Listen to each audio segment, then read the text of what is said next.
dengan bangga mempersembahkan serial Sandiwara Radio Misteri Mak Rompang, Misteri Mak Rompang, Misteri Mak Rompang.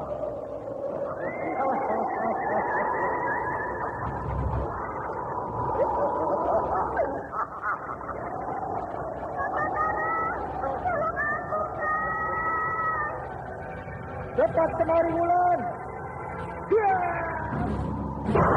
Mak Rompang. Kisah bangkitnya kembali setiap 200 tahun. Seorang anak manusia yang dapat berganti wajah dan wujud. Terkadang menjadi seorang gadis cantik teramat cantik.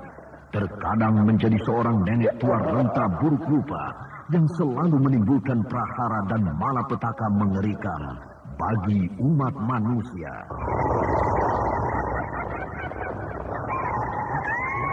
Bahaya, itu tangan bahaya. Sini, cepat tinggalkan tempat ini. Tunggu kamu, aku mau menutup warung dulu. Jangan pikirkan warungmu, pikirkan nyawamu. Menjauh, tuk-tunggal sudah menjauh. Aku pintu jauh panas. Tuk-tunggal ada di mana, Wira? Tuk-tunggal ada di jalan kampus. Ini cepat. Ini keluar dari desa.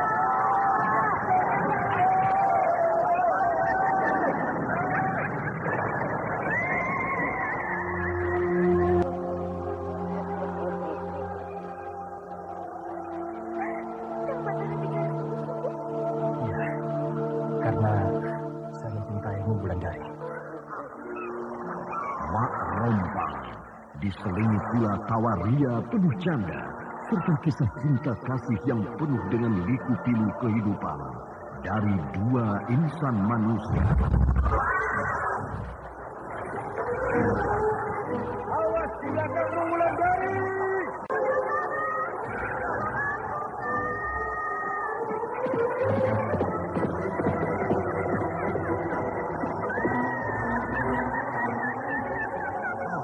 Celaka, Wulandari dibawa lari Mak Rompang. Didukung artis-artis terkenal Ferry Fadli, Ivone Rose, Hana Sambayo, dan sederet bintang-bintang terkenal lainnya.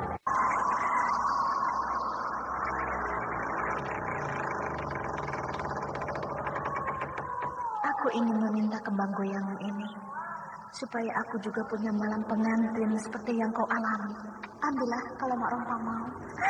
Aku ingin jadi pengantin. Aku ingin jadi pengantin seperti yang kau alami, Gandini.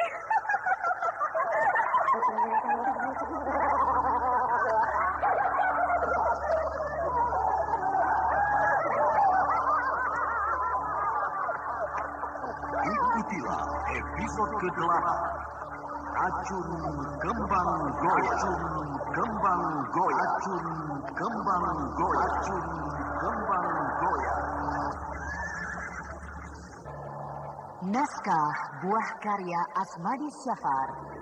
Seri yang ke-19 ini didukung oleh Ferry Fadli sebagai Batara, Ivone Rose sebagai Wulandari, Margaret sebagai Andita, Suryadin Tanjung sebagai Kirabumi, Eli Burhan sebagai Nyi Sepi, dan pembawa cerita Neni Sumardi. Anda sekarang masih mendengarkan Sandiwara Radio di channel Memori 80. Pada kisah yang lalu diceritakan, Batara dan Wulandari naik ke puncak Gunung Sumbing di tempat Kipandai Urat membuka padepokan 50 tahun yang lalu. Di saat matahari sore sedang menyorot dengan bagus, tiba-tiba Batara dan Wulandari berhasil memecahkan teka-teki kalimat yang terdapat pada kulit rusa peninggalan Kipandai Urat.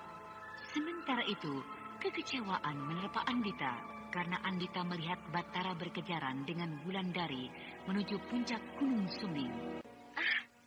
Ternyata untuk memecahkan teka-teki tulisan di atas kulit rusa itu harus dilakukan oleh dua orang yang sedang duduk berdua di atas batu ini dalam suasana kasih mesra.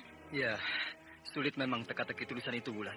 Siapapun orangnya, bagaimanapun tinggi kepandaiannya, tidak akan mampu memecahkan tulisan itu, Wulan. Sedangkan kita pun mendapatkannya secara kebetulan. Iya, Kang Batara. Batu ini, tulisan itu mengatakan, aku terbaring di sana. Berarti batu ini sekarang yang menjadi teka-teki yang harus kita pecahkan. Terbaring di sana, terbaring di batu ini. Apakah mungkin kitab itu terletak di batu ini, Wulan? Atau apakah kitab itu sudah dicuri orang? Yang terbaring di batu ini tentu kitab yang kita cari, Kang. Ya, kini kitab itu tidak ada. Kitab itu sudah dicuri orang. Kita terlambat. Sudah ada orang yang datang kemari. Aku yang salah. Aku telah menghilangkan kulit rusa itu. Tunggu. Cahaya matahari tadi membentuk gambar sebuah kampak. Kampak? Apakah perlu kita belah batu ini dengan sebuah kampak? Oh, Kang. Betul, Kang. Betul. Batu ini harus dibelah dengan sebuah kampak. Tapi bagaimana kitab itu bisa berada di dalam batu besar ini? Bagaimana cara Ki Pandai Urat memasukkannya, Wulan? Iya ya, Kang. Tidak mungkin kitab itu ada di dalam batu tanpa merusak batu besar ini. Sulit juga. Kita dihadapkan pada teka-teki yang lain. Wah, kepandaian Ki Pandai Urat belum bisa kita tandingi, Wulan. Apakah kitab itu diletakkan di bawah batu ini? Terbaring. Mungkin kitab itu terbaring di bawah batu ini. Kita harus menggeser batu ini, Wulan. Mari, Kang Batara. Mari kita geser batu ini. Kau sanggup? Aku sudah belajar ilmu tenaga dalam. Semoga kita berdua bisa menggeser batu ini. Mari. Ya. 1, 2, 3. Tidak bergerak sedikit pun. Mari kita coba sekali lagi. Iya. Aku akan mempergunakan seluruh kekuatanku. 1, 2, 3. Aku tidak sanggup lagi, Kang Batara. Batu ini beratnya bagai sebuah gunung. Aku juga tidak sanggup, Wulan. Batu ini tidak bergeser sedikit pun. Kenapa aku harus melihat mereka berkejaran mendaki Gunung Sumbing? Kenapa nasibku harus begini, Gusti? Gusti yang Maha Agung. Anakku. Rama Rabumi.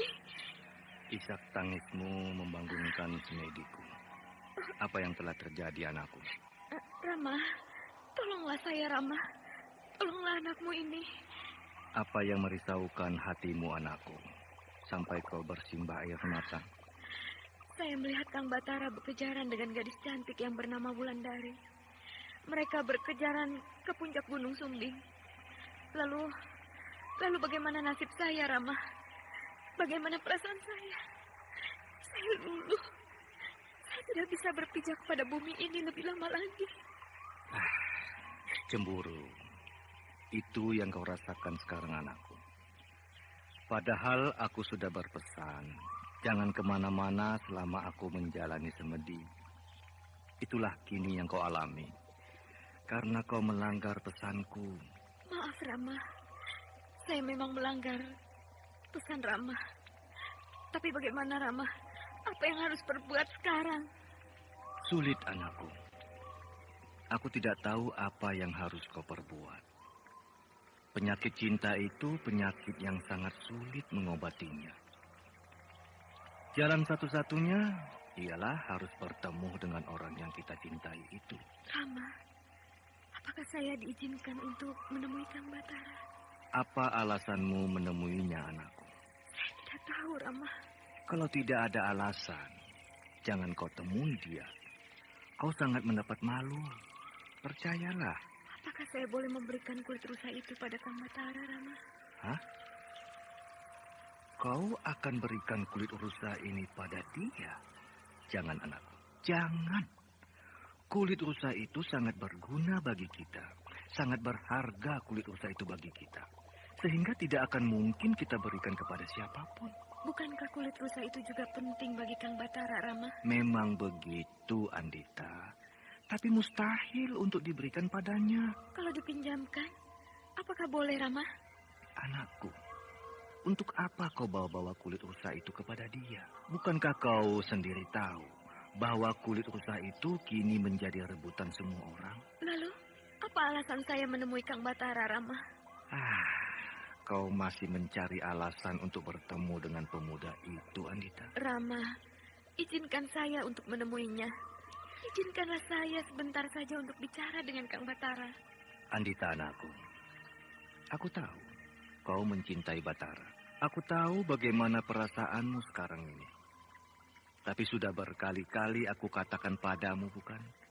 Cintamu tidak akan terwujud. Percayalah. Dunia kita dengan dunia Batara sudah jauh berbeda. Hidup kita berbeda dengan hidup mereka. Umur kita berbeda dengan umur mereka. Sehingga jarak kita juga semakin jauh dengan mereka. Biarlah mereka saling jatuh cinta sesama mereka. Biarlah mereka saling mengasihi sesama mereka. Karena mereka dari satu dunia. Apakah akan Rama biarkan saya jatuh sakit? Apakah Rama biarkan anakmu ini menderita sepanjang hayat? Apakah Rama tega melihat saya nanti hanya tulang berbalut kulit? Anakku, kau adalah kesayanganku. Kau adalah buah hatiku. Semenjak ibumu meninggalkan aku, kaulah satu-satunya pengobat hatiku yang terluka ini. Kalau memang begitu kehendakmu, pergilah, temuilah Batara. Bicaralah padanya. Dan supaya kau tidak malu nanti di hadapannya, bawalah kulit rusa itu sebagai alasan menemuinya. Tapi ingat, anakku, jangan kau berikan benda itu kepadanya. Cukup kau pinjamkan saja. Rama memang orang tua yang arif dan bijaksana. Orang tua yang tahu kesusahan anaknya. Terima kasih, Rama. Iya. Saya akan berangkat sekarang juga. Pergilah. Jaga dirimu baik-baik. Iya, Rama. Bagaimana, Kang? Apakah aku perlu pulang ke Padepokan Telaga Sore? Rasanya perlu, Bulan. Kau perlu bertanya pada Nyi Guru tentang apa yang kita temukan sekarang ini. Siapa tahu Nyi Guru mengerti seluk-beluk rahasia ini. Sehingga kita dengan mudah akan bisa memiliki kitab itu. Sudah 1 malam kita coba memecah batu ini dengan segala cara. Tapi hasilnya tidak ada. Kalau begitu, pagi aku akan kembali ke Telaga Sore. Iya, pergilah. Dan kalau bisa, Nyi Guru datang kemari. Sehingga kita bertiga bisa memikirkan di mana kitab itu disembunyikan. Baiklah, Kang Batara. Aku pergi. Hati-hati di jalan, Bulan. Iya, Kang. Kang Batara juga hati-hati jaga diri di sini. Jangan khawatir, Bulan. Iya. Aku tidak menyangka kalau kepandaian kekasihku itu sudah semakin tinggi. Bahkan orang lain pun tidak akan tahu bila melihat seorang gadis yang cantik itu memiliki ilmu kadikjayaan yang hebat. Kang Batara. Andita? Boleh saya mengganggu?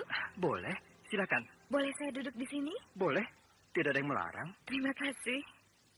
Andita, gadis Punyam juga sangat cantik. Sayang dia bukan berasal dari dunia fana ini. Kalau tidak, tentu akan banyak pemuda mengejarnya untuk diambil jadi kekasih. Kenapa Kang Batara memandangku? Apakah ada sesuatu yang tidak pantas pada diriku? Tidak. Kau tampak cantik sekali pakai baju berwarna biru muda begini. Apa iya? Iya. Kenapa aku bicara begitu? Kenapa aku gugup menghadapi anak kira bumi ini? Kang Batara sedang bingung rupanya? Sedikit. Apakah ada yang bisa saya bantu? Tidak ada. Kang? Kang Batara sedang kerja keras rupanya. Sehingga Kang Batara tampak lusuh. Aku sedang memikirkan tulisan di kulit rusa yang kau miliki itu. Ini? Kau membawa kulit rusa itu kemari, Andita? Kalau Kang Batara perlu, lihatlah. Tidak. Aku sudah tahu tulisan yang tertera di atasnya. Oh, jadi Kang Batara tidak perlu lagi kulit rusa ini? Simpanlah untukmu, Andita. Bagiku cukup menghafal tulisan yang tertera di atasnya. Iya. Kau kecewa tampaknya? Saya datang kemari ingin membantu Kang Batara memecahkan teka-teki tulisan di atas kulit rusa ini. Tapi sayang, Kang Batara tidak memerlukannya lagi. Kau jangan cepat kecewa, adikku. Justru aku menghafalkan tulisan itu supaya kau bisa memiliki kulit rusanya. Terima kasih. Andita, kau masih sedih? Kang Batara betul-betul menganggap saya adik. Kenapa kau menangis, Andita? Saya bahagia kalau Kang Batara betul-betul menganggap saya adik. Saya betul-betul menganggap dirimu adalah adikku. Terima kasih. Hapuslah air matamu, Andita. Saya menangis karena kebahagiaan, Kang. Baru hari inilah saya dianggap adik oleh seseorang yang selama ini saya anggap kakak saya. Bahkan mungkin lebih daripada sekedar kakak. Gadis ini mulai melantur bicaranya. Tapi biarlah, dia tampak bahagia. Andita, hapuslah air matamu. Lihat, kulit rusa yang kau pegang telah basah oleh air matamu. Maaf, saya tidak tahu. Saya tidak sengaja membasahinya dengan air mata saya. Mari aku jemur. Pasti cepat kering terkena sinar matahari pagi ini. Iya, Kang. Terima kasih. Hah? Aneh. Ada apa, Kang? Apakah kulit rusa itu rusak terkena air mata saya? Bukan. Tapi lihat ini. Di baliknya tampak garis-garis aneh. Mana, Kang? Di balik tulisan ini ada garis-garis yang tampaknya sengaja ditulis. Bukankah garis-garis ini menunjukkan tempat ini, Kang Batara? Iya, betul. Lihat, garis ini menunjukkan makam Ki Pandai Urat. Ini tandanya. Sedangkan garis ini menunjukkan ke arah suatu tempat. Lalu garis ini tidak jelas lagi, Kang? Andita, garis itu akan nampak jelas bila terkena air matamu. Kang Batara mengganggu saya. Betul, aku tidak bohong. Lihat saja, garis yang tampak itu semua karena tersiram air matamu. Oh iya, tapi saya tidak bisa membasahi lainnya lagi. Karena air mata saya sudah habis, Kang. Tidak apa-apa. Embun yang menempel di daun ini juga bisa membasahinya. Nah, lihat, kini lanjutan garis ini sudah basah oleh tetesan embun. Gambar sebuah kampak. Hah? Kampak? Mana? Lihat ini, Kang. Bukankah ini gambar sebuah kampak? Oh, kalau begitu kita harus mendapatkan kampak itu. Tapi, di mana kampak itu? Di sini tidak diberitahu di mana kampak itu berada. Sayang, teka-teki kulit rusa ini semakin rumit. Kang Batara perlu sekali dengan senjata kampak itu? Perlu.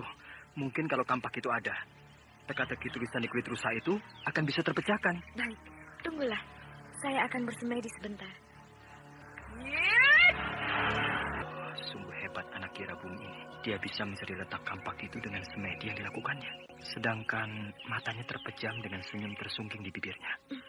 Bisa kau lihat di dalam semedimu, Andita? Tidak. Hanya petunjuk yang saya dapatkan. Bahwa kampak itu terkubur di dekat dapur. Dapur? Dari mana kita tahu ada dapur? Sedangkan kita sudah tidak tahu di mana rumah Ki Pandai Urat berdiri. Andita, tidak perlu kau menolong mencarikan dan memecahkan teka-teki itu. Pulanglah, sudah tidak ada gunanya kau terus berada di sana. Ada apa, Andita? Maaf, Kang Batara. Saya harus kembali ke kampung. Rabumi memanggil saya. Baiklah. Salam untuk Kira Bumi. Iya. Hei, cepat sekali Wulandari kembali dari Telaga Sore. Kang Batara, saya datang bersama Nyi Guru. Bersama Nyi Guru. Kau tampak lusuh, Batara. Oh, maaf Nyi Guru, saya tidak tidur sejak malam tadi. Tapi bagaimana Nyi Guru bisa cepat sekali sampai di sini? Aku sudah berangkat 2 hari yang lalu dari Telaga Sore. Entah kenapa, perasaanku selalu ingin naik ke puncak Gunung Sumbing ini. Sehingga aku putuskan untuk berangkat kemari. Di tengah jalan aku bertemu dengan Wulandari. Ya, sekalian aku berziarah ke makam guruku, Ki Pandai Urat. Oh, iya Nyi Guru. Makam guruku bersih sekali. Kemarin kami berdua yang membersihkannya Nyi Guru. Bagus, itu tandanya kalian menghormati para leluhur kita. Aku akan ke makam sebentar. Iya Nyi Guru, akan saya temani. Ayolah, kalian bersama-sama denganku ke makam itu. Wulan, sudah kau bilang pada Nyi Guru apa yang kita temukan di sini? Sudah. Lalu apa kata Nyi Guru? Dia tidak bilang apa-apa. Hanya dia sedih. Bahkan dia menangis tadi. Aneh. Batara dan Wulandari berjalan di belakangnya sepi. Keduanya tidak berani bicara apa-apa. Sesampai di kuburan Ki Pandai Urat, Nyisepi duduk bersimpuh. Lama dia memandangi kuburan itu, seolah-olah Nyisepi sedang bicara dengan gundukan tanah yang sudah bersih dari rumput yang tumbuh liar. Sedangkan Batara dan Wulandari tidak berani bertanya sedikit pun. Duduklah kalian di dekat makam sesepuh kita ini. Hormatilah beliau yang sedang terbaring di bawah sana. Iya, Nyi Guru. Kakek Guru, saya mengucapkan terima kasih yang tidak terhingga. Karena sebuah kitab yang kakek Guru buat, sebentar lagi bisa kita pelajari. Telah bertahun-tahun, kitab itu hanya menjadi impian untuk saya miliki. Semua itu karena kebodohan saya. Untuk itu, saya mohon maaf atas kesalahan saya ini, kakek Guru.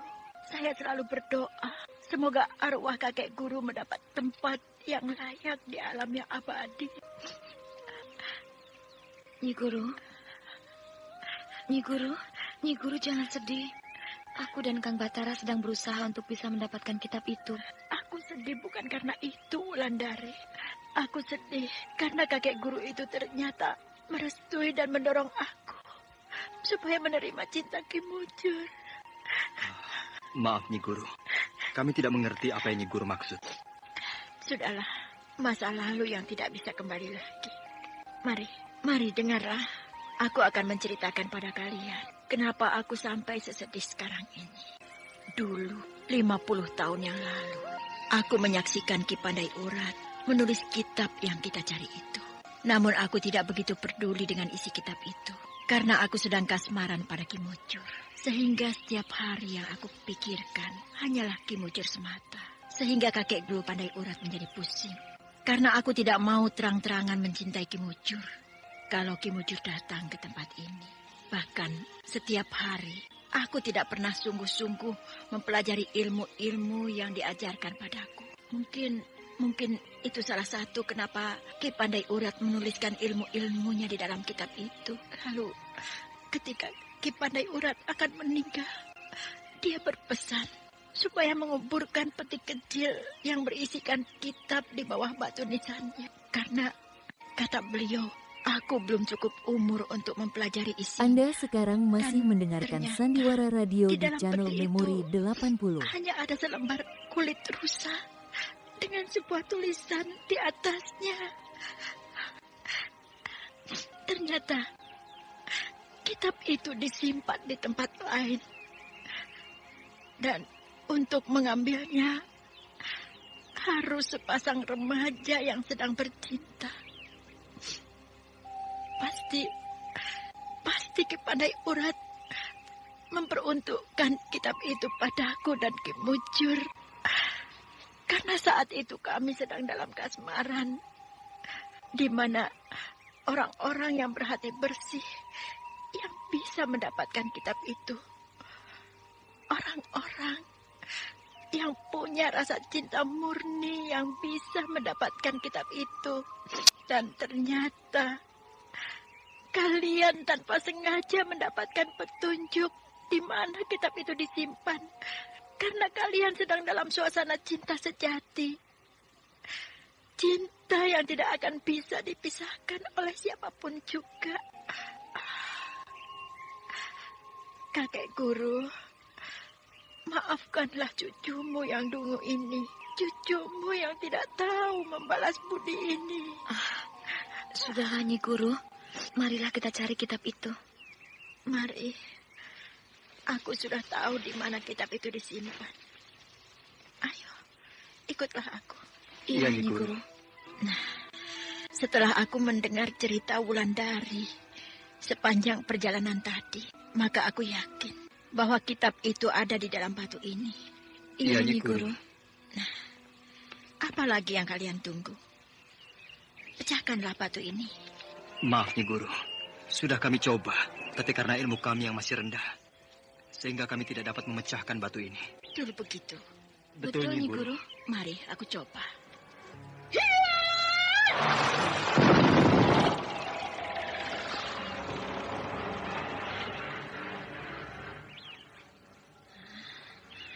Batu itu tidak bergeming sedikit pun. Batu itu keras sekali, Nyi Guru. Batu ini sudah dilapisi ilmu oleh Ki Pandai Urat, sehingga tidak bisa dipecahkan begitu saja. Kakek guru, ilmumu belum bisa cucumu ini menandinginya. Maaf sekali lagi. Maafkan cucumu ini. Nyi Guru, kalau boleh saya bertanya, di manakah dulu dapur tempat kakek guru memasak? Kenapa kau tanyakan itu, Batara? Ketika Wulandari pergi tadi, saya tertidur. Di dalam tidur itu saya bermimpi bahwa untuk memecahkan batu ini harus dengan sebuah kampak yang disimpan di bawah tungku dapur. Betul begitu? Betul, Nyi Guru. Aku sudah berbohong, tapi demi kebaikan. Karena itu bukan aku dapat dari dalam mimpi, tapi dari kulit rusa yang dibawa oleh Andita kemari tadi. Batara? Iya, Nyi Guru. Kamu betul-betul mimpi begitu? Iya, Nyi Guru. Itu, di dekat pohon mawar itu. Di situ, Nyi Guru? Ya, mari kita buktikan mimpimu itu. Di sini. Tunggu dulu. Ya, di sini. Galilah.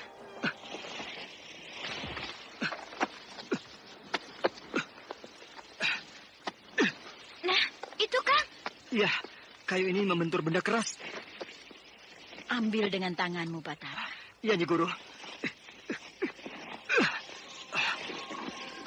Betul, sebuah kampak.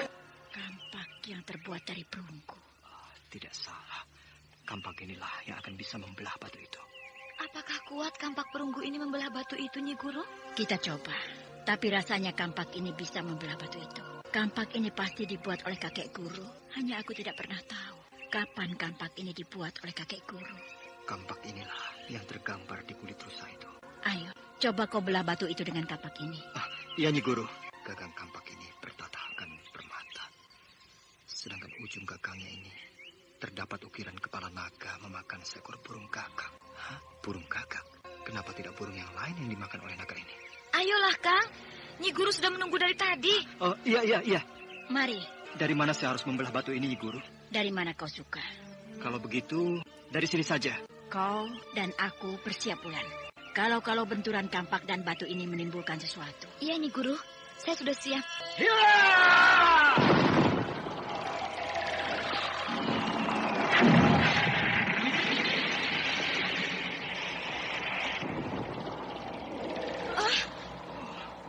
Bukan main. Itu kitabnya, Guru. Ya, ini kitabnya. Dan kalian lihat. Batu ini terbelah dua dengan lurus. Seolah-olah batu ini dibelah oleh benda yang sangat tajam. Pasti batu ini dulu dibelah oleh kakek guru dengan kekuatan batinnya. Lalu disatukan kembali juga dengan kekuatan batinnya. Semoga ilmu-ilmu yang telah kita saksikan ini ada tertulis di dalam kitab yang aku pegang ini. Dan untukmu, Batara, ambillah kampak perunggu itu untukmu. Semoga suatu saat kelak banyak gunanya bagimu. Terima kasih, Nyi Guru. Mari kita pulang ke Telaga Suri. Kalau begitu, izinkanlah saya untuk kembali pulang ke puncak Gunung Raya, Nyi Guru. Tidak, kau harus ikut aku dan Wulandari ke Telaga Suri. Apakah kehadiran saya tidak mengganggu Nyi Guru di sana nanti? Aku butuh kehadiranmu.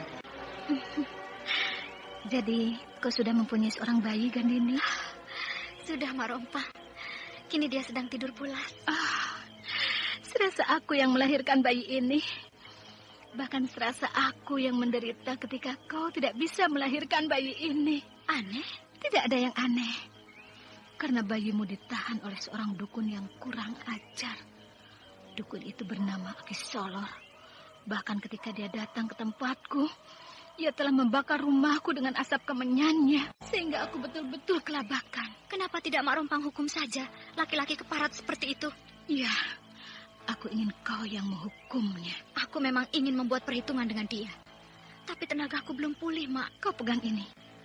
Maka tenagamu akan pulih. Hah? Tongkat ruyung berkepala burung gagak? Hawa tongkat itu akan membuatmu kuat kembali. Sekarang aku bawa bayimu. Hah? Bayiku dibawa? Kau keberatan? Iya, aku tidak mau kehilangan bayiku. Bukankah kita sudah berjanji bahwa bayimu juga adalah bayiku? Tapi aku tidak mau bayiku dibawa. Ini anak pertamaku. Aku tidak bisa berpisah dengan anakku. Gandini, bayimu akan aku ajari segala macam ilmu yang hebat. Boleh, tapi dia jangan dibawa. Kalau begitu, sukmanya saja yang aku bawa. Sedangkan jasadnya tetap di... Jangan takut, anakmu tidak akan mati. Tapi bagaimana kata ibuku nanti? Ibumu tidak akan bilang apa-apa bila kau terangkan ke... Bayiku tidak bernafas. Mak Rompang. Pasti Mak Rompang yang membawa sukma anakku. Berita apa yang kau bawa malam-malam begini? Berita tentang anakmu Punto lagi? Iya, Ki Solor. Kan aku sudah bilang, tidak lama lagi anakmu baru bisa bicara dengan kalian. Sekarang dia itu masih dalam pengaruh siluman. Iya, Ki Solor. Aku mengerti. Nah, apalagi? Di samping itu, ada berita lain lagi yang perlu aku ketahui. Berita apa itu? Tentang istri Raden Wangsa Dirjan. Perempuan sombong itu. Bagaimana? Sudah parah sakitnya? Tidak, Ki. Malah kini dia sudah melahirkan bayinya. Kurang ajar. Bisa dia melawan ilmu yang aku kirimkan. Tapi betul berita yang kau bawa ini? Betul, Ki. Kalau Aki Solor tidak percaya, datanglah ke sana. Ya, tidak perlu. Lalu akan Aki apakan perempuan itu? Anaknya akan aku bunuh. Akan dibunuh, Ki? Iya. Aku ingin mempermainkan dia dulu sebelum perempuan itu mati di tanganku. Kasihan, Ki. Kalau menghadapi orang yang sombong begini, kita tidak perlu merasa kasihan. Nah, pergilah ke sana. Lihat, apakah mereka akan kalang kabut atau tidak. Karena aku akan mengirim ilmu pembunuhku dari sini, sekarang juga. Iya, Ki. Kenapa baru sekarang kau menjemputku, Rusmi? Kenapa? Kang Punto rindu. Iya, rindu sekali. Sekarang bagaimana? Sudah terobati rindu Kang Punto? Sudah. Ayo masuk. Ini rumahmu, Rusmi? Iya, Kang. Rumahmu besar dan indah. Tapi kenapa dinding-dindingnya seperti baru saja terbakar? Ya, itulah perbuatan Aki Solor. Dia? Iya, Kang. Laki-laki tua itu memang kurang ajar. Dialah dulu yang memisahkan kita. Bahkan sekarang, dia juga yang sering memukulku. Bahkan dia mengancam aku bila aku berani lagi datang menemuimu. Kang Punto jangan khawatir. Orang itu akan dihukum. Siapa yang akan menghukumnya, Rusmi? Kedua orang tuaku. Oh ya? Mana orang tuamu? Malam ini, kedua orang tuaku tidak ada. Mereka sedang bepergian. Itu sebabnya aku bisa datang lebih sore menemuimu, Kang. Oh, begitu. Tapi kenapa selama ini kau tidak datang-datang, Rusmi? Karena kedua orang tuaku melarang aku menemuimu. Kedua orang tuaku takut kalau Aki Solor itu mencelakakan aku. Begitu. Tangis bayi. Bayi itu sudah lahir, Kang Punto. Bayi yang mana? Bayi yang kita lihat dulu. Yang dulu masih di dalam kandungan ibunya? Iya. Kenapa sekarang ada di sini? Dia aku bawa ke sini. Bersama dengan ibunya? Tidak. Ibunya tetap tinggal di dusun Gumbak. Loh, kok bisa? Kenapa tidak? Bukankah aku sudah bilang bahwa bayi itu adalah anak kita berdua? Anak kita? Iya, Kang. Nah, dia menangis lagi. Ayo kita lihat. Iya, ya. Nah, dia melihat kita, kan? Bayi ini laki-laki. Nah, Kang Punto akan memberi nama dia siapa? Aku? Iya, bukankah kita adalah orang tua bayi ini? Kita kan belum menjadi suami istri. Nanti kita pasti akan jadi suami istri. Iya, kita harus jadi suami istri. Ayo, siapa namanya? Aku belum memikirkannya. Kalau begitu, aku yang memberi dia nama. Siapa namanya? Sambang, artinya datang. Dia yang sudah datang.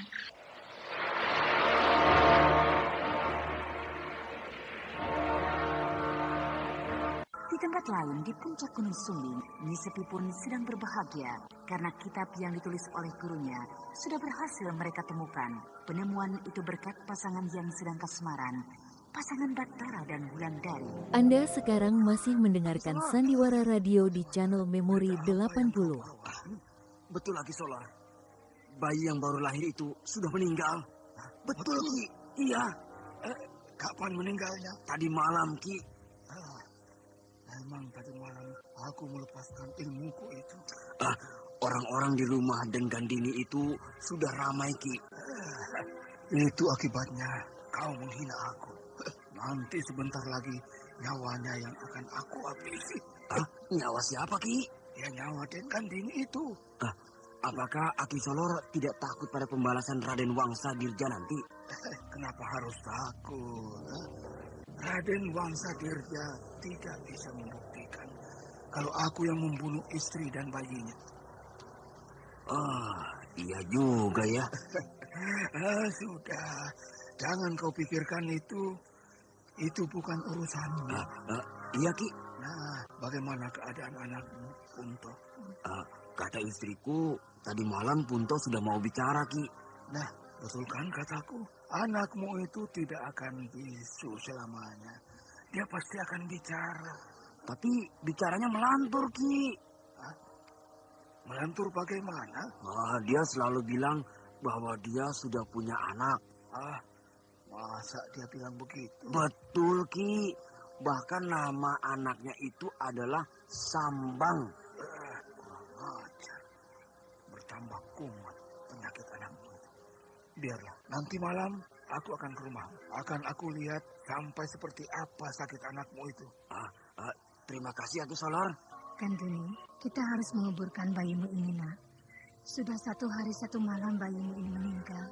Akan aku kuburkan bila Raden Wangsa Dirja datang menengok anaknya ini, Bu. Kapan Raden Wangsa akan datang, anakku? Sedangkan berita kelahiran anaknya saja dia belum tahu. Nanti akan aku suruh orang pergi ke kota raja. Anakku Gandini, untuk apa lagi kau tahan-tahan mayat anakmu ini di rumah? Kasihan dia.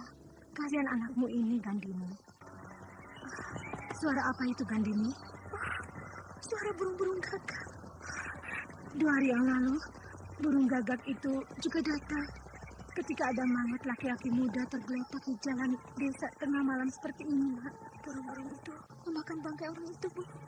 Iya, kata orang-orang, iya, Nak. Setelah Aki Solor datang, mengusir burung-burung gagak, lalu baru mayat itu bisa diselamatkan. Aki Solor? Ada apa, anakku? Ibu tunggulah di sini. Aku mau melihat burung-burung gagak itu. Iya, ya. Pergilah, siapa tahu burung-burung itu sedang mengintai mayat anakmu ini, Nak.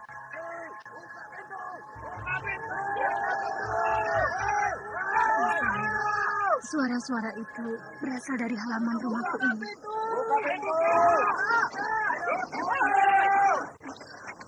Bagaimana ini? Aku hanya sedih di rumah, sedangkan Gandini baru saja pergi. Ada apa itu, Bu? Gandini, untung kau cepat datang, Nak. Aku melihat banyak burung-burung gagak di kejauhan. Ketika aku akan mengejar burung-burung itu, di halaman rumah kita sudah banyak obor-obor dinyalakan orang. Ibu tidak usah takut. Aku yang akan membukakan pintu itu.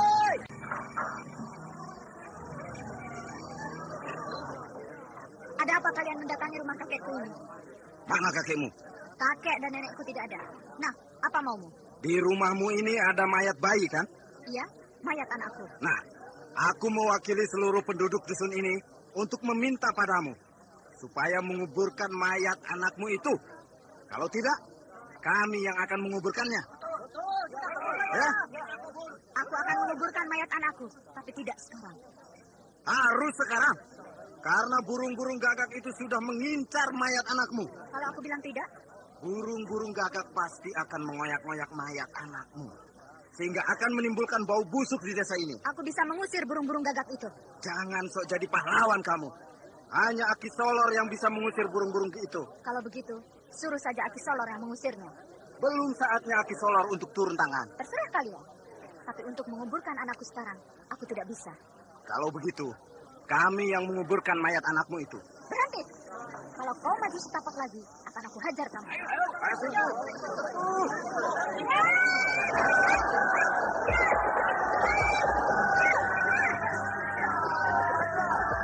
Teriak yang tidak terelakkan lagi.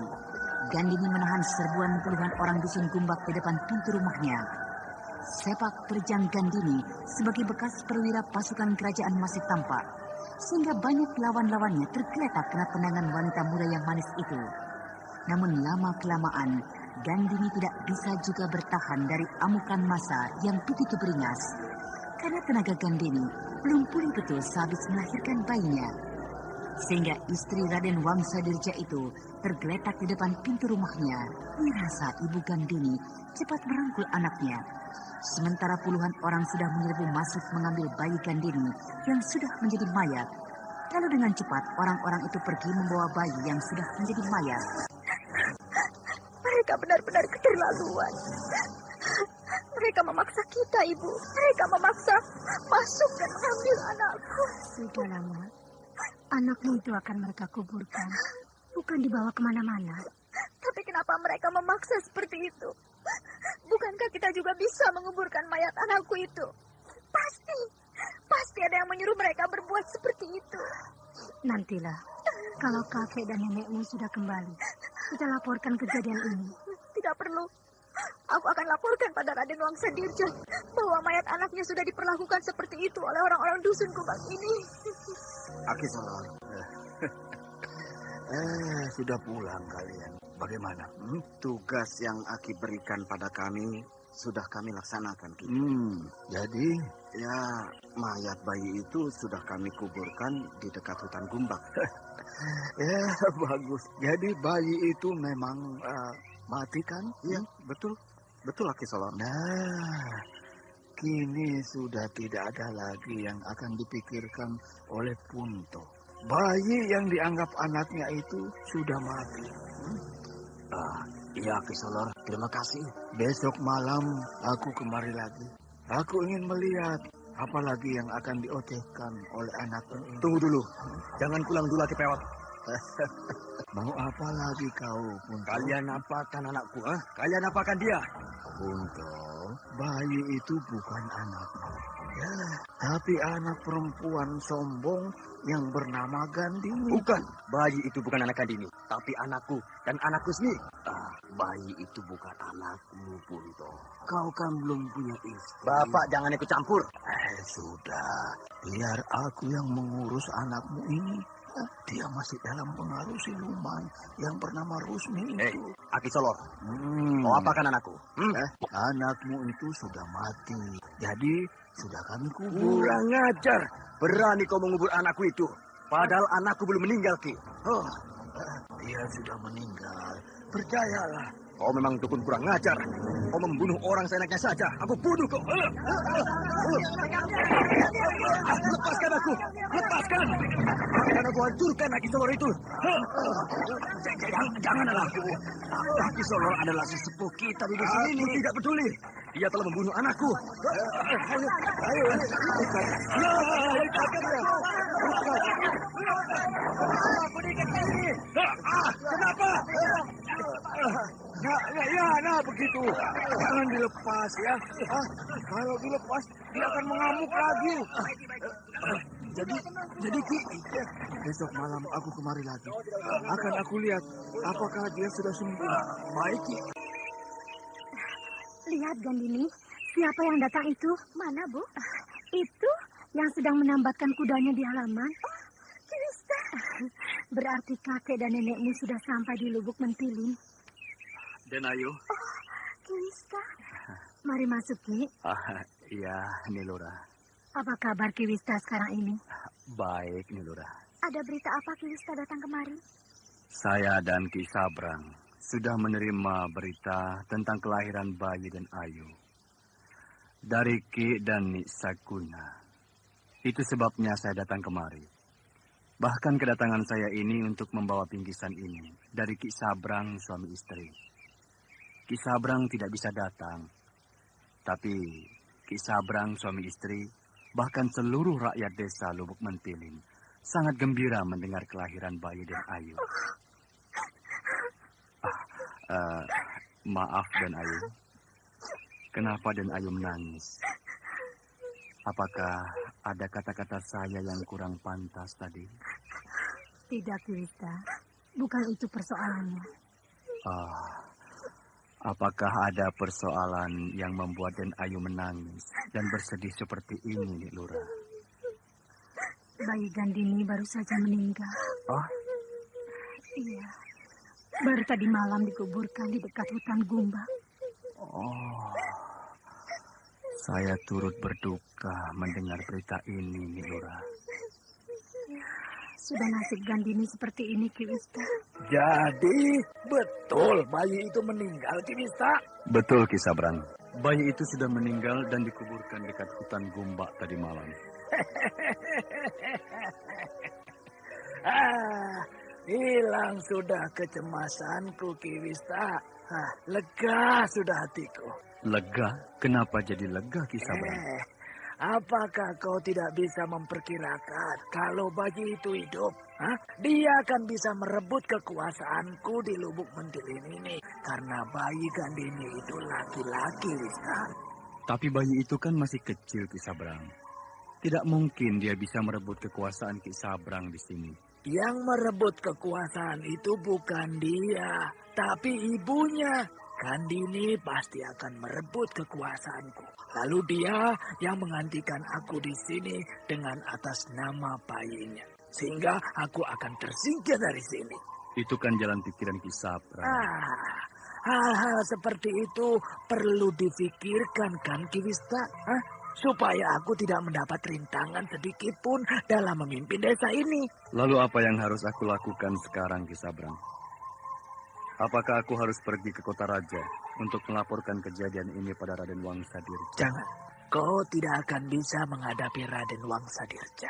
Kenapa tidak, Ki Sabrang? Bukankah ketika dulu aku juga yang diutus oleh Ki Rekso untuk menghadap Raden Wangsa dalam urusan perkawinan Gandini? Itu kan mau Ki Rekso. Sedangkan Ki Rekso tidak tahu persis tabiat Raden Wangsa Dirja. Raden Wangsa akan mengamuk mendengar berita duka seperti ini. Kalau tidak pandai-pandai menyampaikannya, sudah, biar aku yang menyampaikannya. Biar aku ke kota raja. Sudah, berhenti di sini saja.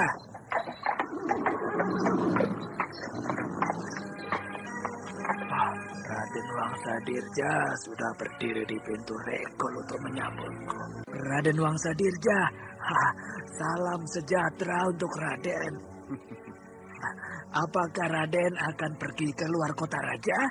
Tidak, aku hanya menunggumu di sini, Ki Sabrang. Karena aku lihat sekarang kau sudah bertambah kaya. Padahal jadi lurah belum berapa lama. Raden Wangsa. Lihat saja, biasanya kau datang kemari dengan kuda.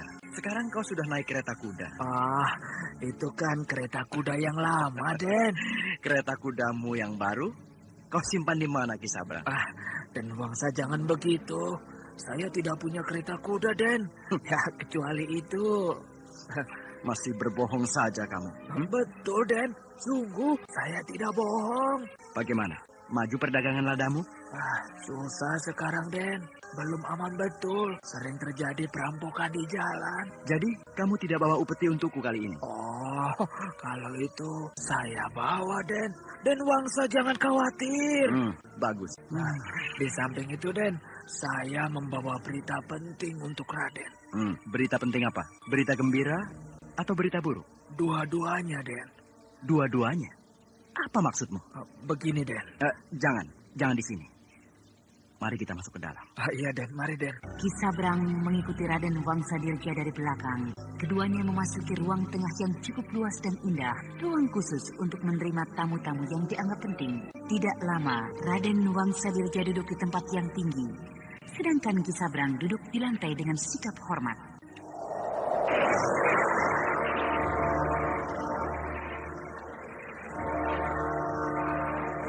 Berita kematian bayi Gandini itu disampaikan oleh Ki Sabrang kepada suami Gandini di kota raja dengan tujuan agar Ki Sabrang bertambah terpandang di mata suami Gandini yang bernama Raden Wangsa Dirja.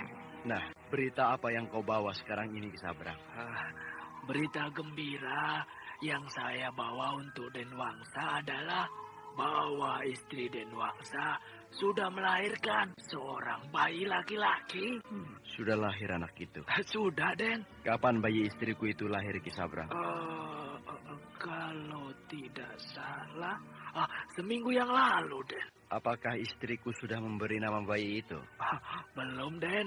Mungkin Den Gandini menunggu nama dari Den Wangsa. Ya, aku sudah memperoleh nama untuk anakku itu. Sudah siap rupanya, Den. Siapa namanya, Den? Namanya Raden Gajapati. Nama yang bagus. Semoga bila dia besar kelak, tingkah lakunya akan sesuai dengan namanya. Iya, Den. Namun, sayang Den Wangsa. Anak Den Wangsa itu tidak akan mengenyam masa datang. Apa maksudmu, Ki Sabrang? Maaf, Den Wangsa. Maaf, beribu maaf. Saya haturkan, anak Den Wangsa itu baru saja meninggal beberapa hari yang lalu. Meninggal? Iya, Den. Nah, itulah berita buruk yang saya sampaikan pada Den Wangsa. Bagus. Bagus? Apa maksud Den Wangsa dengan kata-kata bagus? Maksudku, anak itu tidak akan repot menghadapi hidup di dunia yang begitu berat ini. Jadi, bagus kalau masih bayi begitu dia sudah meninggal. Iya, Den. Saya mengerti. Nah, coba kau pikir, Ki Sabrang. Apakah hidup ini tidak ruwet? Tidak rumit? Iya, hidup ini ruwet, Den. Memang betul-betul ruwet. Jadi tidak ada salahnya kalau aku bilang bagus. Anak itu meninggal di waktu bayi begini, kan? Iya, Den.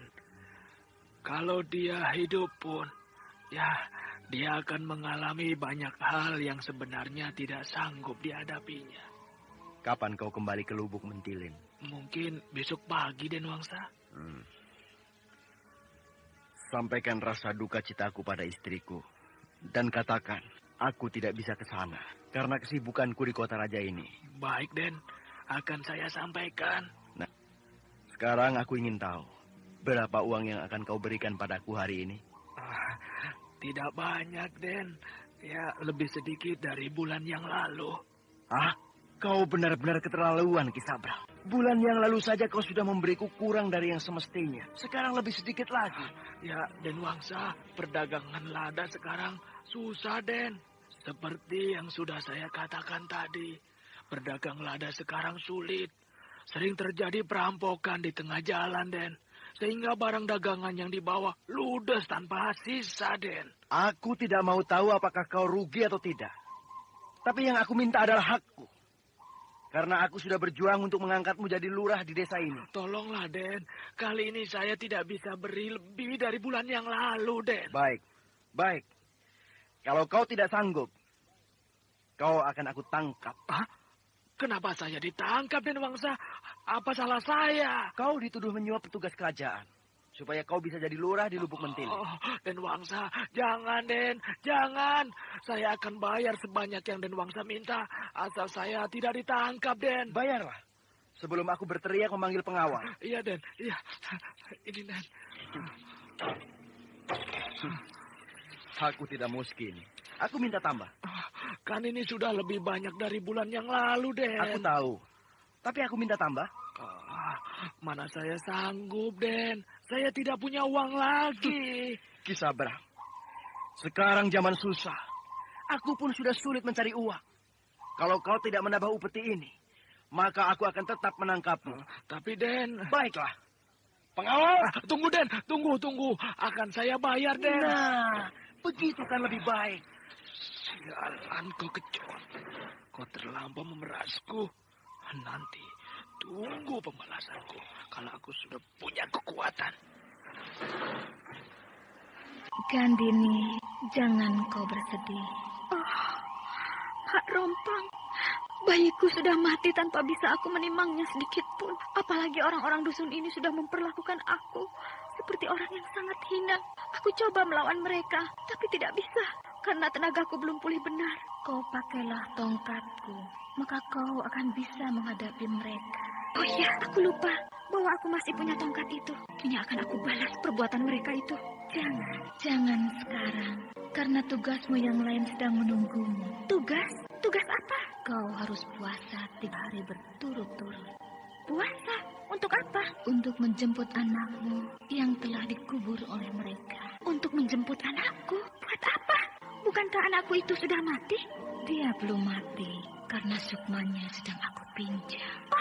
Mulailah berpuasa besok pagi, sehingga kau akan bisa memiliki anakmu kembali. Baik, akan aku lakukan.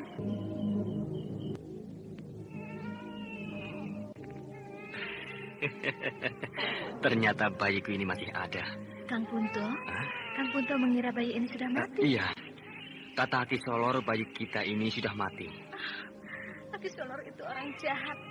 Seenaknya saja dia bicara. Bahkan seenaknya saja dia memperlakukan orang. Akan aku hukum laki-laki tua itu. Tidak usah, Kang. Sudah ada orang yang akan menghukumnya. Bagus. Biar dia tahu rasa. Rusmi, kenapa bayi ini menangis lagi? Bayi ini haus, Kang. Haus? Iya. Dia butuh air susu ibunya. Ibunya? Siapa ibunya? Kang Punto lupa siapa ibu bayi ini? Aku tidak tahu lagi siapa ibu bayi ini. Ibu bayi ini adalah Gandini, cucu Kisaguna yang tinggal di ujung dusun Gumbak. Oh, iya. Aku ingat. Ketika kita pergi melihat bayi ini di rumah ibunya. Bayi ini masih di dalam kandungan. Ya, Kang Punto masih ingat rupanya. Kini kita harus mengembalikan bayi ini pada ibunya, supaya dia bisa menyusu dengan puas. Ya, kembali. Nanti kita bisa bermain lagi dengan dia. Ya, akan bisa mengambil bayi ini lagi bila dia sudah puas menyusu.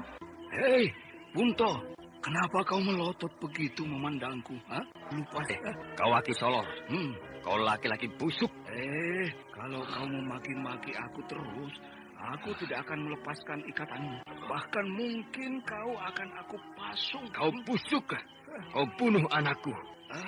Anakmu itu anak siluman, bukan anak manusia. Itu sebabnya aku bunuh dia. Nanti kau juga akan dibunuh. Tunggulah, Ki Solor. Siapa yang akan membunuhku? Ha? Siapa? Ayo bilang. Pemilik bayi itu. Kau ngoceh tidak karuan, Punto. Sekarang aku tanya, bayi itu ada di mana? Akan dikembalikan pada ibunya, baru kau diselesaikan. Punto, kau masih terpengaruh oleh siluman itu. Kau masih sakit. Aku belum berani melepaskanmu. Kurang ajar. Berani kau bilang aku sakit? Sakit apa aku ini, ha? Sudahlah, orang-orang melihatmu sakit. Cuma kamu saja yang tidak tahu kalau dirimu itu sakit. Awas kau, kalau aku sudah lepas, akan aku cekek kamu. Anak ini bertambah parah, kiranya. Mungkin tidak akan bisa aku sembuhkan. Hari ini selesai sudah aku menjalani puasa. Malam inilah malam yang dijanjikan Mak Rompang padaku. Datanglah ke pinggir hutan Kumbak. Aku menunggumu di sana. Baik, aku akan datang ke sana. Mak Rompang menungguku di sana.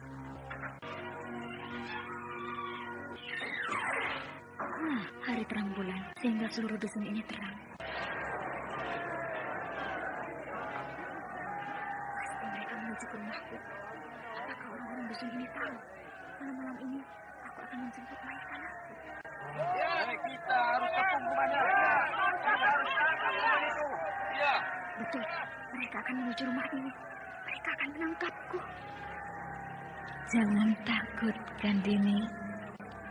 Teruslah ke sini. Mereka tidak akan melihatmu. Apa iya orang-orang dusun itu tidak akan melihat aku? Ayo, jangan berhenti.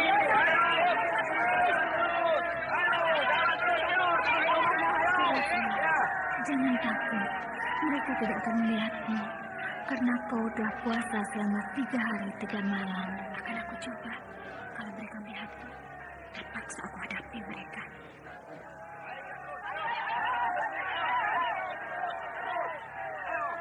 Kenapa orang itu berjalan hanya berputar di situ-situ saja? Karena mereka telah terkepung di sana. Siapa yang mengepungnya, Mak Rompang? Kekuatan yang dilepaskan oleh Aki Solor. Kekuatan itu aku balikan pada mereka. Oh, aneh. Orang-orang itu seperti di dalam kurungan. Tidak bisa kemana-mana. Iya ya, mereka tidak melihat aku. Mereka sibuk sesama mereka. Seperti ingin lepas dari tempat mereka berdiri. Aku bisa bebas melewati orang-orang ini. Aku sudah sampai di tepi hutan Kumbak. Tapi tidak ada Mak Rompang yang menjemputku.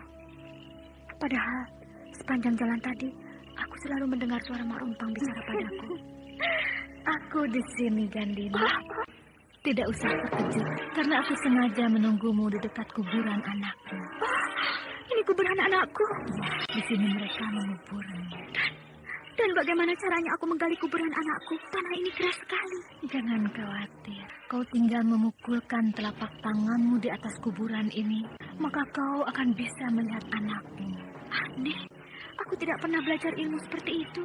Memang tidak. Tapi aku sedang meminjamkan kekuatanku padamu. Selama kau puasa 3 hari 3 malam ini.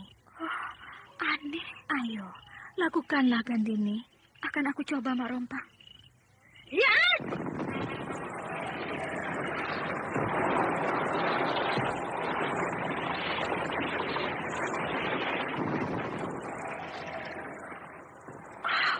Tanah ini terbelah.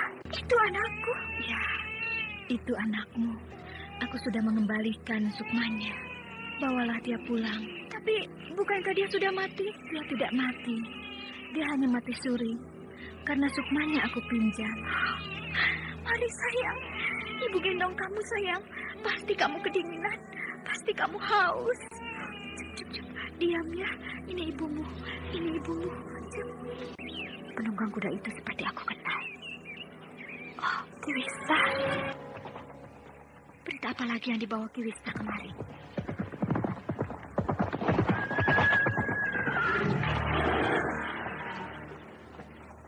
Salam sejahtera saya sampaikan ke hadapan Den Ayu. Terima kasih, Ki Wista. Berita apa yang akan Ki Wista sampaikan padaku pagi ini? Saya membawa berita dari Ki Sabrang, Den Ayu. Ki Sabrang? Kemarin pagi Ki Sabrang baru datang dari kota raja. Ki Sabrang membawa pesan Raden Wangsa Dirja untuk Den Ayu. Pesan apa? Bagaimana keadaan Den Wangsa? Menurut Ki Sabrang, Den Wangsa Dirja dalam keadaan sehat. Namun Den Wangsa masih belum bisa menjenguk Den Ayu kemari karena kesibukan Den Wangsa di kota raja. Lalu? Karena Ki Sabrang juga sibuk, maka Ki Sabrang mohon maaf. Karena berita dari Den Wangsa terpaksa dilimpahkan pada saya untuk menyampaikannya pada Den Ayu. Berita apa yang akan Ki Wista sampaikan padaku? Raden Wangsa Dirja sangat berduka atas kematian putranya itu, Den Ayu. Sehingga dia bersedih sepanjang hari. Begitu Den Wangsa menerima berita yang dibawa Ki Sabrang itu. Bahkan menurut cerita Ki Sabrang, seharian itu Den Wangsa tidak mau diganggu. Lalu? Lalu walau anak Den Ayu itu sudah meninggal, Den Wangsa tetap memberikan nama pada putranya itu. Apa nama anakku yang diberikan oleh bapaknya, Ki Wista? Ini Den Ayu. Sudah ditulis di sini. Silahkan Den Ayu membacanya sendiri. Saya takut salah menyebutnya nanti. Raden Gajapati. Nama yang bagus. Iya. Namanya bagus sekali, Den Ayu.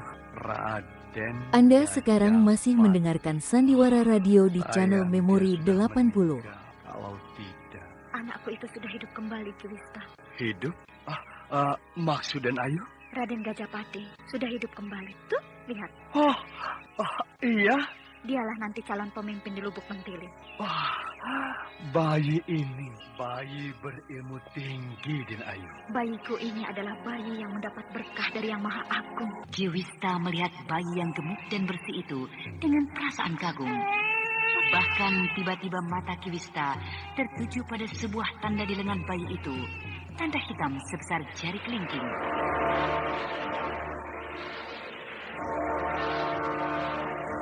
Raden Wangsa Dirja sangat gembira ketika mendengar bahwa anak yang dilahirkan oleh Gandini meninggal dunia karena Raden Wangsa Dirja sadar bahwa anak yang dilahirkan oleh istrinya itu bukanlah anaknya.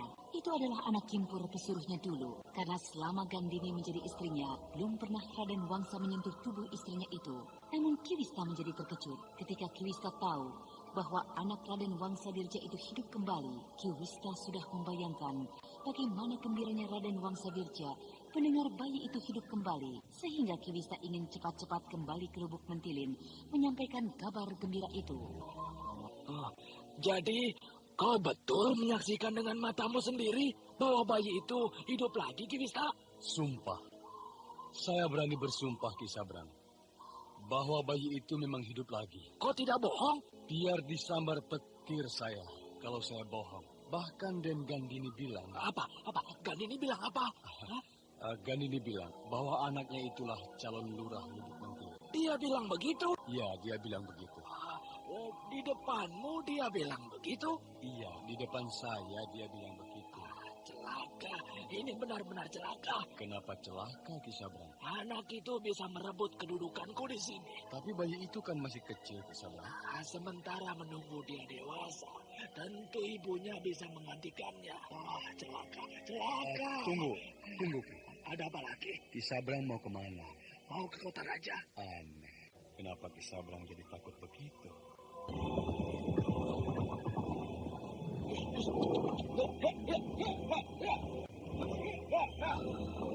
Raden Wangsa tidak kemana-mana.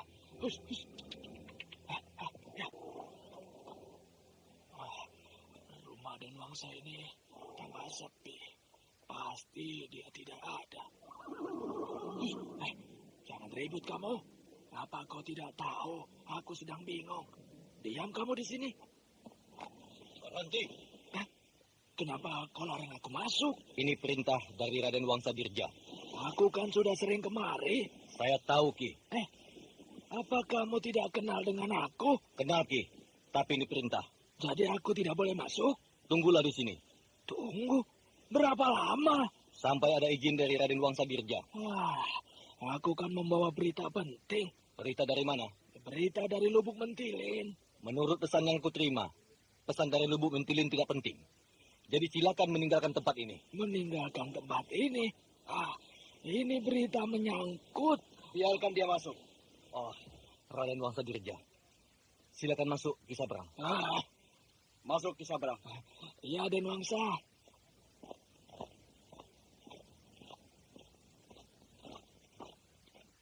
Duduklah.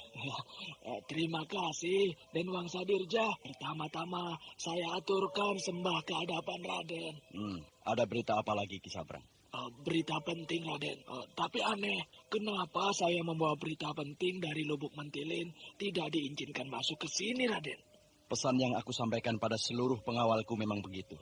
Aku tidak tahu kalau Ki Sabrang yang datang. Ketahuilah, Ki Sabrang, bahwa keadaan kerajaan sekarang dalam bahaya. Itu sebabnya penjagaan diperketat. Sedangkan orang-orang yang boleh memasuki tempat-tempat penting di kerajaan ini diteliti dengan seksama. Bahaya bagaimana, Raden? Tentara Singasari sudah memukul mundur pasukan kerajaan hampir di seluruh medan tempur. Betul begitu, Den Wangsa? Betul. Lihatlah. Di dalam kota raja ini, di mana-mana terdapat tentara kerajaan untuk berjaga-jaga. Walau kehidupan di dalam kota raja masih biasa-biasa saja. Oh, begitu, Den. Nah, berita apa yang kau bawa kemari? Kalau boleh saya bertanya... Tentang apa? Apakah tentara Singasari sudah mendekati kota raja, Den? Belum. Apakah saya bisa mendapat keterangan tentang keadaan kota raja, Den Wangsa? Untuk apa? Untuk kau jual lagi kepada orang-orang Singasari? Ya, harga berita sekarang ini pasti lebih mahal, Den. Jangan. Lah, kenapa jangan, Raden? Bukankah Raden Wangsa akan mendapat bagian yang lebih besar daripada yang sudah-sudah? Kali ini, aku tidak akan mau menjual berita lagi. Kenapa, Den? Bukankah akan menambah isi pundi-pundi Raden Wangsa? Kalau aku jual berita ini, maka tentara Singasari akan mudah menyerbu ke dalam kota raja. Sudah tentu, Den. Selama ini berkat berita-berita kita yang jitu, mereka bisa memukul mundur pasukan Dharmasaraya di setiap peperangan. Kalau mereka masuk ke dalam kota raja, maka aku akan tergusur. Aku akan menjadi gelandangan kalau tidak sempat terbunuh oleh orang-orang Singasari. Kenapa harus terbunuh, Den? Sejak sekarang, Raden Wangsa bisa mengusir ke tempat yang jauh, yang aman dari kejaran tentara Singasari. Sudahlah, jangan menyuruh aku jadi gembel. Raden, ini kesempatan baik untuk mendapatkan keuntungan besar. Lupakan. Kini berita apa yang kau bawa dari Lubuk Mentilin? Jadi, Den Wangsa betul-betul tidak mau menjual berita kepada tentara Singasari. Kan aku sudah bilang tidak. Baiklah. Nah, berita apa yang kau bawa dari Lubuk Mentilin? Mengenai anak Raden Wangsa Dirja. Anakku? Bukankah sudah meninggal? Iya, Den. Tapi sekarang bayi itu hidup lagi. Apa? Betul begitu? Betul, Den. Kalau saya bohong, saya berani dihukum gantung sekarang juga. Kau melihat bayi itu hidup lagi? Tidak, Den. Tapi Ki Wista menyaksikan sendiri. Bahkan Den Gandini bilang bahwa bayi itu akan menggantikan aku.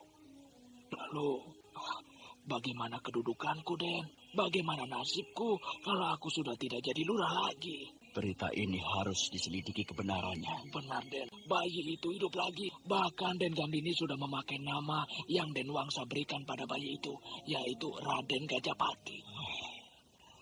Jangan-jangan bayi orang lain yang diakuinya sebagai anaknya. Jadi Raden Wangsa juga tidak senang kalau bayi itu hidup lagi. Bukan masalah senang atau tidak senang. Tapi mana ada orang mati hidup lagi? Iya, Den. Mana ada orang mati hidup lagi? Ya, siapa tahu cara ini untuk memeras aku? Memeras Den Wangsa? Den Gandini memeras Den Wangsa Dirja? Bukan Gandini, tapi orang lain yang mencoba memeras aku melalui Gandini. Apa yang akan Den Wangsa lakukan sekarang? Aku akan datang sendiri ke Dusun Kumbang. Akan aku buktikan, betulkah bayi itu anakku atau anak orang yang dipinjam untuk memerasku? Juga, Den. Karena dusun itu jauh dari kota raja, maka biaya perjalananku ke sana kau yang tanggung. Den Wangsa, saya lagi susah begini, Den. Aku tidak mau tahu. Anakku, kau mau kemana tengah malam begini? Mau menemui Aki Salor? Untuk apa? Untuk membuat perhitungan dengan dia. Buat apa? Untuk membuat perhitungan dengan dia, Bu. Sudahlah. Untuk apa lagi? Kini yang penting anakmu sudah kembali. Justru dia akan menghancurkan anakku, Bu. Apakah Ibu tidak tahu? Siapa bilang begitu, Nak? Lihat, tongkat berkepala burung gagak itu bergerak-gerak seperti hendak dipatahkan orang. Ibu tidak melihat apa-apa. Itu hanya perasaanmu saja. Sudahlah, Bu. Tolong tunggui anakku Gajapati. Aku akan ke rumah Aki Solor. Siapa? Aku, Ki. Aku, Ki. Oh, kau. Masuklah. Iya, Ki. Mana kawan-kawanmu yang lain? Ki sedang menunggu di luar. Iya. Bagaimana? Berita apa yang kau bawa malam-malam begini? Bayi yang kami kuburkan 3 hari yang lalu itu... Kenapa? Bagaimana? Ketika kami lewat di kuburan bayi itu siang tadi, kuburan bayi itu sudah terbongkar, Ki. Terbongkar? Lalu mayat bayinya bagaimana? Tidak ada, Ki. Dicuri orang. Mayat bayi itu pasti dicuri orang untuk menuntaskan ilmu yang dipelajarinya. Kini kita harus tahu siapa yang mencuri mayat itu. Atau nanti bila mayat bayi itu dibuang sembarangan, maka burung-burung gagak siluman itu pasti datang lagi beramai-ramai ke dusun kita ini. Tapi Ki, mayat bayi itu bukan diambil orang, Ki. Jadi? Mayat bayi itu diambil ibunya. Masa? Betul, Ki. Siapa yang bilang? Semua orang dusun ini tahu, Ki. Gila juga perempuan itu. Untuk apa dia ambil mayat anaknya? Entahlah, Ki. Tapi anaknya itu kini hidup, Ki. Hidup? Mayat bisa hidup kembali? Kau jangan main-main padaku, ya. Betul, Aki Solor. Kalau Aki tidak percaya, mari kita ke rumah perempuan itu sekarang. Mari. Ingin tahu juga aku bagaimana ilmu perempuan itu. Kalau dia bisa menghidupkan orang mati. Aku lihat banyak obor menuju ke arahku. Pasti orang-orang dusun ini. Sebaiknya aku tunggu di sini. Kalau orang-orang ini adalah orang-orang yang datang ke rumahku dulu, maka malam ini akan aku hajar mereka semua. Yang berjalan paling depan itu adalah Aki Solor. Kebetulan. Siapa kamu? Apakah Aki Solor lupa padaku? Oh, kau. Mau apa kau menghadang perjalanan kami? Karena malam ini aku akan menemuimu, Aki Solor. Kebetulan sekali. Kami pun akan menuju rumahmu malam ini. Bagus, rupanya kalian semua orang-orang yang pernah menggedor rumahku dan menculik bayiku. Hei, perempuan hina. Apakah kau tidak tahu diri? Jangan seenaknya Aki Solor mengatakan aku perempuan hina. Aku ini adalah istri Raden Wangsadirja. Aku tidak takut. Panggil suamimu itu kemari. Tidak usah. Untuk menghukummu, cukup aku sendiri. Nah, perlu kalian ketahui bahwa aku... Anda sekarang masih mendengarkan Sandiwara Radio di channel Memori 80. Dan aku juga adalah seorang perwira pengintai kerajaan. Tidak usah banyak pamer nama. Sekarang kamu mau apa? Mau ini. Ya!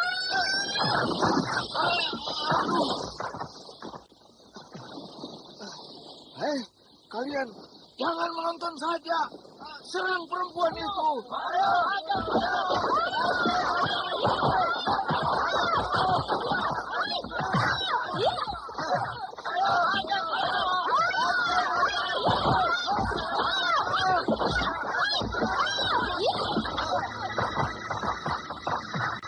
Perkelahian antara Gandini dengan rombongan Aki Solor pecah sudah. Perkelahian yang terjadi di tengah malam. Orang-orang dusun itu menyerang dengan membabi buta. Mereka tidak mempedulikan siapa Gandini. Sehingga dalam sekejap, banyak sudah di antara mereka tergelimang dihantam tongkat yang berada di tangan Gandini. Namun, mereka masih belum juga sadar. Bahkan, mereka bangkit lagi berdiri untuk menyerang dan mengeroyok Gandini. Namun ketika sebuah tusukan tongkat Gandini persis mengenai tenggorokan seorang penyerang, lalu penyerang itu mati seketika karena lehernya tembus dihajar tongkat itu. Barulah yang lain sadar. Namun sudah terlambat. Mereka sudah tidak bisa mundur lagi karena Gandini menyerbu mereka dengan tongkat di tangan. Bagaikan Gandini sedang memegang sebuah pedang, sehingga sudah banyak korban yang jatuh bermantikan darah. Sementara Aki Solor coba duduk bersemedi untuk mengalahkan Gandini dengan ilmu gaibnya. Usaha Aki Solor itu sia-sia karena pengaruh tongkat yang dipegang Gandini itu luar biasa. Tongkat itu mengeluarkan hawa dingin sehingga Aki Solor menggigir dibuatnya. Bangun, Aki Busuk. Kau mau menantang aku? Aku mau membunuhmu. Karena yang lain sudah melarikan diri. Lari? Oh, kau telah membunuh banyak orang. Kau bisa dihukum oleh orang-orang dusun ini nanti. Aku yang akan menghukum mereka. Dan malam ini, kau yang harus aku hukum dulu. Ya! Bangun kau! Aduh, berani berani kau memukul aku. Cuma seperti ini kehebatanmu, dukun keparat. Kau akan dihukum oleh seluruh penduduk desa ini. Nah, ini untukmu. Ya! Itu baru tendangan biasa. Sudah muntah darah kau. Nah, kini lihat. Ini tendangan maut yang akan mengirimmu ke akhirat. Ya!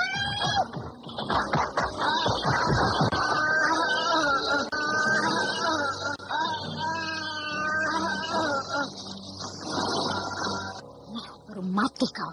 Ya! Ya! Ya! Aki Solor sudah terkulai mati. Namun Gandini tampaknya belum puas, sehingga dia menyerang mayat Aki Solor dengan tongkatnya. Puluhan pukulan menghantam tubuh yang sudah diam itu, sehingga tulang-tulang Aki Solor berderak-derak.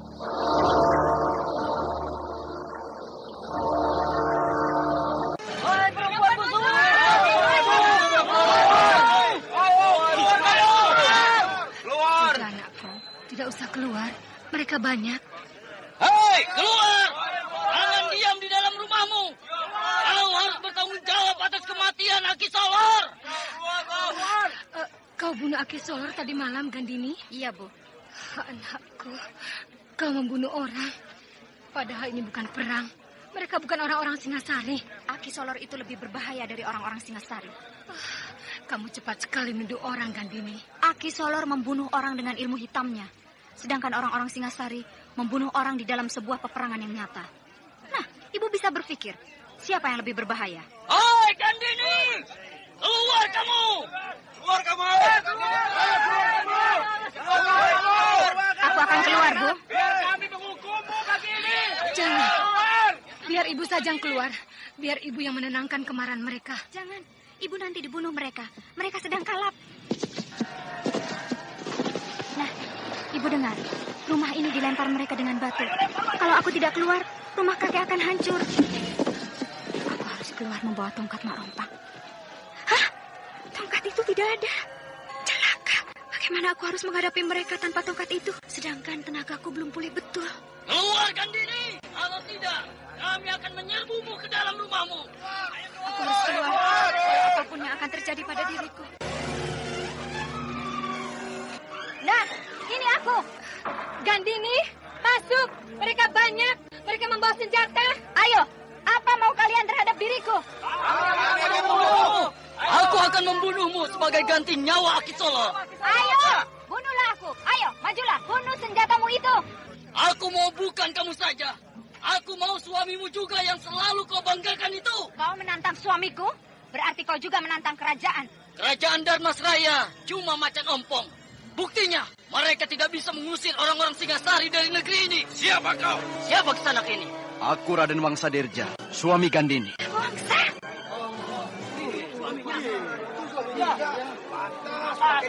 Hai, siapa namamu? Saya bernama Jamit, Den. Tadi aku dengar kau akan membunuh istriku. Ayo jawab. Iya, Den. Dan kau juga akan membunuh aku. Tidak, Den, tidak. Kau bohong? Pengawal? Hamba, Raden. Bawa orang ini dan pancung kepalanya. Siap. Ampun, Den.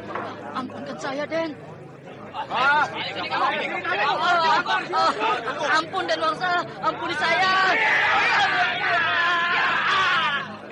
Para pengawal itu bunuh Jamit. Siapa lagi di antara kalian yang mau membunuh istriku? Ayo jawab. Tidak ada, Den. Ampun, Den, ampun. Kalau tidak, semua akan aku hukum. Lalu apa yang kalian tunggu di sini? Apa? Ayo bubar! Bubar! Kang Wangsa. Akhirnya Kang Wangsa datang juga. Aku datang ingin melihat bayi kita. Mana bayi itu, Gandini? Ada di dalam kamar, Kang. Ayo, masuklah.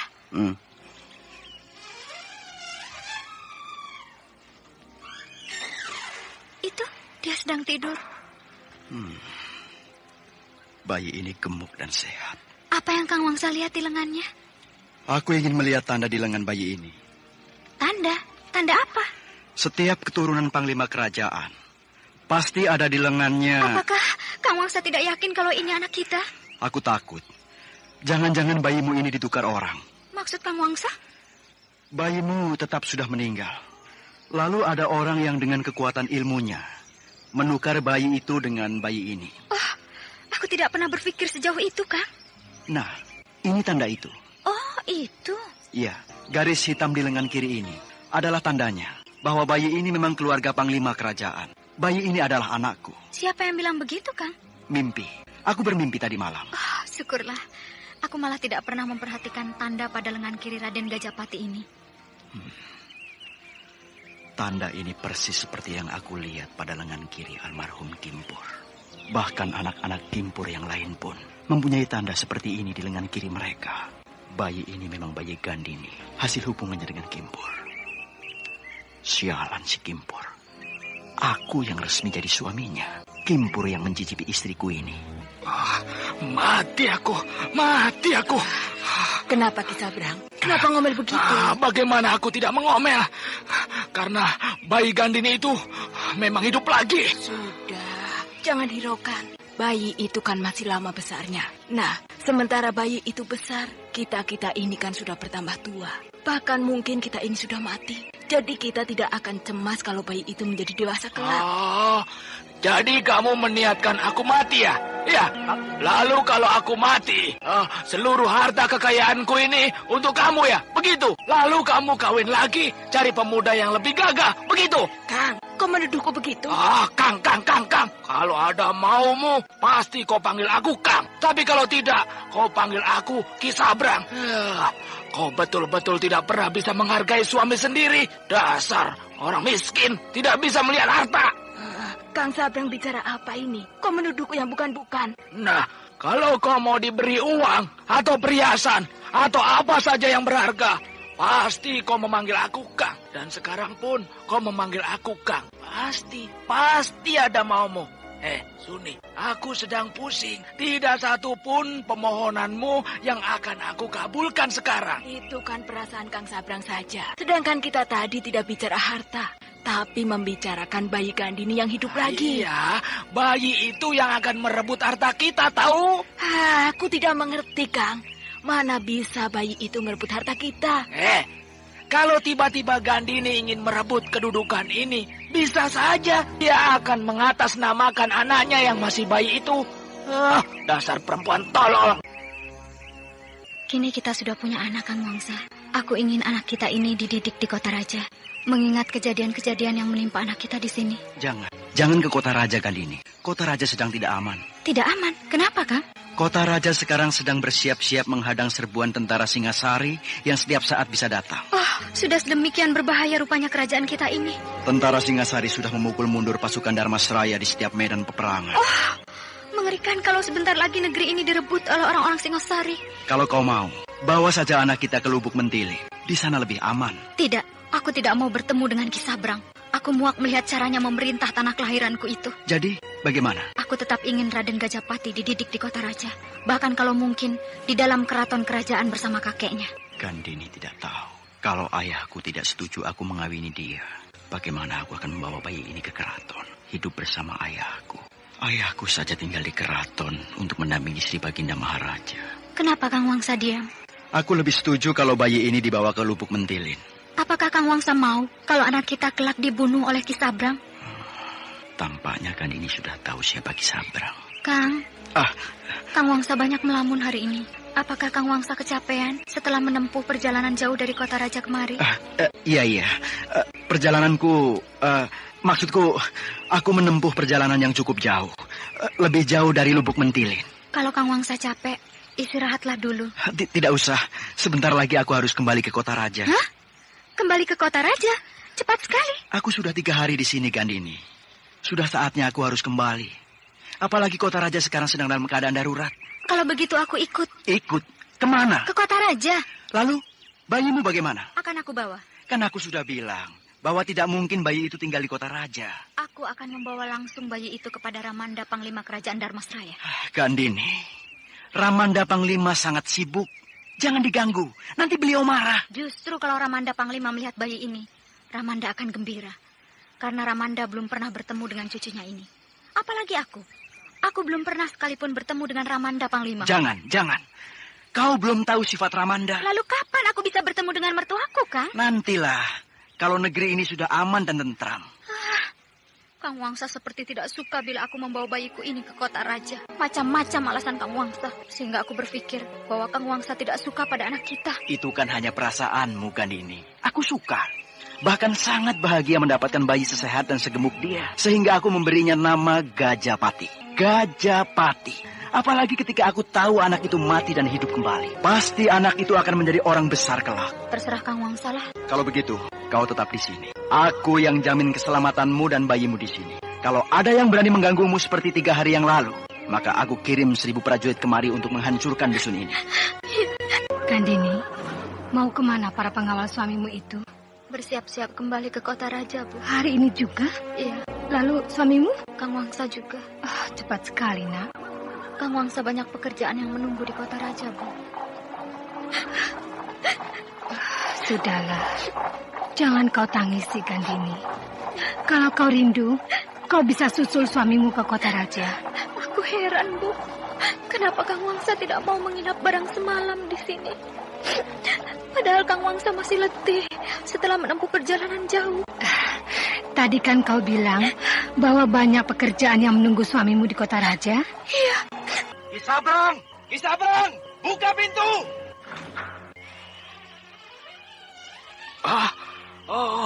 Raden Wangsa Dirja. Silakan masuk, Den. Wah, saya mendapat kehormatan dikunjungi malam-malam begini, Raden. Nampaknya Den Wangsa sangat letih setelah menempuh perjalanan jauh dari dusun Gumbak. Kau bisa tahu bahwa aku dari dusun Gumbak? Ya, tentu saja saya tahu, Den. Bahkan saya sudah mengirim pasukan khusus untuk menjaga keamanan Den Wangsa dari jauh. Bagus, kau ternyata sangat memperhatikan keamanan diriku. Tentu kau juga memperhatikan keamanan keluargaku. Tentu, Den, tentu. Kalau begitu, aku minta dikirim beberapa orang pasukan ke dusun Gumbak untuk menjaga istriku. Ke dusun Gumbak, Den? Ya. Wah, jauh betul. Kisabrang, pasukan yang ada di desa ini adalah juga pasukan kerajaan Dharmasraya. Sehingga tidak ada alasan mengatakan jauh untuk bisa mengawal keluargaku. Iya, Den, iya. Nah, berapa orang prajurit yang akan kau kirim ke sana? Untuk menjaga siapa, Den Wangsa? Siapa lagi kalau bukan istriku yang ada di dusun Gumbak? Kalau bukan Gandini? Iya. Manusia ini selalu menyusahkan aku kalau aku bertemu dia. Ayo, berapa prajurit yang akan kau kirim untuk menjaga istriku di sana? 2, Den. 2? Cukup kan, Den Wangsa? Yang satu menjaga Gandini, sedangkan yang satu lagi untuk menjaga anaknya. Aku minta 10 orang prajurit. 10? Wah, banyak sekali. Saya harus mengeluarkan biaya untuk 10 orang, Den. Saya tidak sanggup, Den. Saya tidak sanggup. Sungguh, perdagangan lada sekarang tidak jalan, Den. Kalau begitu 5 orang. Sungguh, Den. Saya tidak sanggup kalau lebih dari 2 orang. Baiklah. Tapi ingat, aku minta tambahan biaya untuk pulang ke kota raja. Kisabrang akhirnya memenuhi permintaan Raden Wangsa untuk tambahan biaya pulang ke kota raja, walau di dalam hatinya laki-laki tua itu menyumpah-nyumpah.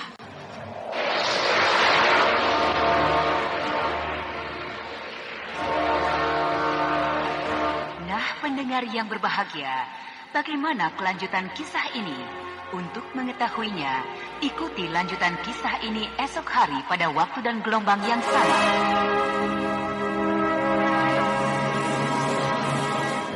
Demikianlah tadi serial Sandiwara Radio Misteri Mak Rompang episode ke-8 Racun Kembang Goyang dipersembahkan oleh Denhas Adia Suara bekerja sama dengan PT Sinar Effendi Murni, produsen tablet obat kuat Aladina, obat terlambat bulan Menpas Kapsul, tablet obat kuat dan pegalinu Duta Rema, dan jamu godok Cap Gorilla.